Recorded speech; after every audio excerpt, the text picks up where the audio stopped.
एक लड़की जब जागी तो उसे उसके पिता ने एक तंग कमरे में बंद कर दिया। लड़की घबरा गई और चिल्लाने का प्रयास किया, लेकिन पिता ने वही सीमेंट डालना शुरू कर दिया। कुछ ही देर में सीमेंट उसकी गर्दन तक पहुंच गया और आखिरी सांस के साथ वह छोटी जिंदगी इस दुनिया को अलविदा कह गई। यह लड़की निश्चित रूप से वीडियो देखना और लाइक और फॉलो करना भूल गई थी, लेकिन जल्द ही इंजीनियर चुटकी ने अपना पहला काम पूरा करने के लिए इस स्थान पर आ गई। ज्यों ही वह दरवाजे से भीतर आई, उसे ठंडी हवा महसूस हुई, लेकिन मंजिल के व्यवस्थापक की गर्मजोशी ने तुरंत उसे आराम दे दिया। बाद में उन्होंने अपने बेटे को चुटकी के साथ जगह दिखाने का जिम्मा दिया। आसपास के होटल थोड़ा दूर थे, इसलिए उसे यहीं रहना पड़ा, लेकिन वह नहीं जानती थी कि यहाँ ठहरने के बाद बड़ी मुसीबत आएगी। जब चुटकी रात में नहाने गई तो उसे किसी के अपने नाम पुकारने की स्पष्ट आवाज सुनाई दी, जो लगता था कि दीवार से आ रही है। जब उसने मुड़कर देखा तो आवाज अचानक खामोश हो गई।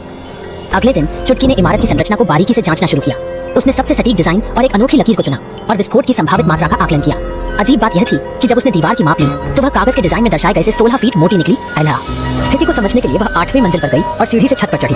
वहाँ उसे एक कमरा दिखाई दिया। जैसे ही उसने कमरे का दरवाजा खोलकर झांका, उसका दिल जोरों से धड़कने लगा। उसे अंदाजा नहीं था कि इस तरह उसे इस खेल का हिस्सा बनना पड़ेगा। अचानक एक आदमी कुल्हाड़ी लेकर दीवार को तोड़ने लगा और उसकी ओर बढ़ा, लेकिन उसने कोई नुकसान नहीं पहुंचाया। उसने वहाँ से चले जाने का मन बना लिया, पर रात में जब वह बाथरूम में हाथ धो रही थी, उसने देखा कि दीवार पर लगा हुआ चित्र अचानक से कांपने लगा।